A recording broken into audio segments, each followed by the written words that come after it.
Assalamualaikum warahmatullahi wabarakatuh. Perkenalkan, nama saya Sarah Syahira. Saya dari Fakultas Hukum Universitas Muhammadiyah Malang dengan NIM 2022-433 dan mata kuliah pengantar filsafat. Di sini saya akan menjelaskan mengenai materi kenapa orang yang berbuat kebaikan dan kejahatan sama-sama dilindungi oleh hukum. Baik, jadi pertama saya akan menyampaikan mengenai pengertian perlindungan hukum. Jadi perlindungan hukum adalah jaminan yang diberikan oleh negara kepada setiap orang agar hak-haknya terlindungi dan setiap tindakan hukum dilakukan berdasarkan peraturan yang berlaku. Dalam negara hukum atau rule of law, semua orang memiliki kedudukan yang sama di hadapan hukum, equality before the law, yang artinya baik orang yang berbuat baik maupun yang diduga melakukan kejahatan tetap memperoleh perlindungan hukum. Perbedaannya terletak pada hak dan kewajiban yang mereka miliki setelah suatu perbuatan dilakukan. Selanjutnya, mengapa orang yang berbuat kebaikan dilindungi oleh hukum? Orang yang berbuat baik memperoleh perlindungan hukum karena hukum bertujuan menjaga hak-hak warga negara. Contohnya, hak atas keamanan, hak atas kepemilikan, hak memperoleh keadilan, dan hak memperoleh perlindungan dari tindakan sewenang-wenang. Misalnya, seseorang menolong korban kecelakaan. Hukum memberikan perlindungan agar orang tersebut tidak menjadi korban tindakan yang melanggar hukum. Selanjutnya, mengapa pelaku kejahatan juga dilindungi hukum?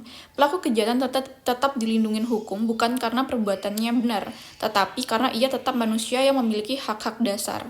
Perlindungan tersebut meliputi hak didampingi penasihat hukum, hak dianggap tidak bersalah sebelum ada putusan pengadilan yang berkekuatan hukum tetap, atau asas praduga tak bersalah, lalu hak memperoleh peradilan yang adil, lalu hak untuk tidak disiksa, hak mengajukan pembelaan, dan hak mengajukan upaya hukum seperti banding, kasasi, atau peninjauan kembali sesuai ketentuan.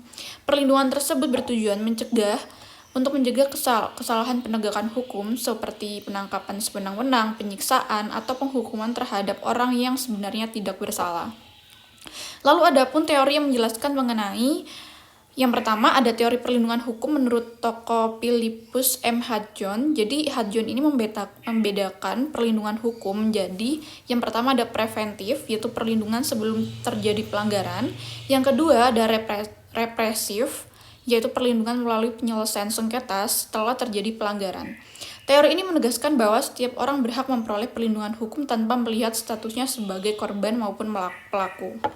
Yang kedua, ada teori tujuan hukum menurut tokoh Gustav Radbruch. Jadi menurut Radbruch, hukum memiliki 3 tujuan, yaitu keadilan, kepastian hukum, dan kemanfaatan. Perlindungan terhadap semua orang, termasuk pelaku kejahatan, diperlukan agar ketiga tujuan tersebut tercapai. Tanpa perlindungan, penegakan hukum dapat menjadi sewenang-wenang. Baik, selanjutnya, ada pun dasar hukum di Indonesia. Jadi beberapa dasar hukum yang mendukung prinsip tersebut antara lain, menurut Undang-Undang Dasar Negara Republik Indonesia tahun 1945, pasal 27 ayat 1, bahwa setiap warga negara kebersamaan kedudukannya di dalam hukum dan pemerintahan. Yang kedua, ada Undang-Undang Dasar Negara Republik Indonesia tahun 1945, pasal 28D ayat 1, bahwa setiap orang berhak atas pengakuan, jaminan, perlindungan, dan kepastian hukum yang adil.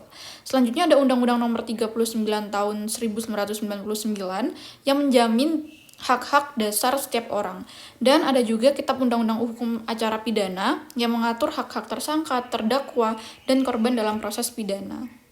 Jadi kesimpulannya adalah hukum melindungi orang yang berbuat baik untuk menjamin hak-haknya sebagai warga negara dan memberikan rasa aman dalam kehidupan bermasyarakat. Hukum juga melindungi orang yang melakukan kejahatan, bukan karena kejahatannya dibenarkan, melainkan karena setiap manusia tetap memiliki hak asasi dan berhak atas proses hukum yang adil. Prinsip ini merupakan ciri utama negara hukum yang menjunjung persamaan di hadapan hukum, keadilan, kepastian hukum, dan penghormatan terhadap hak asasi manusia.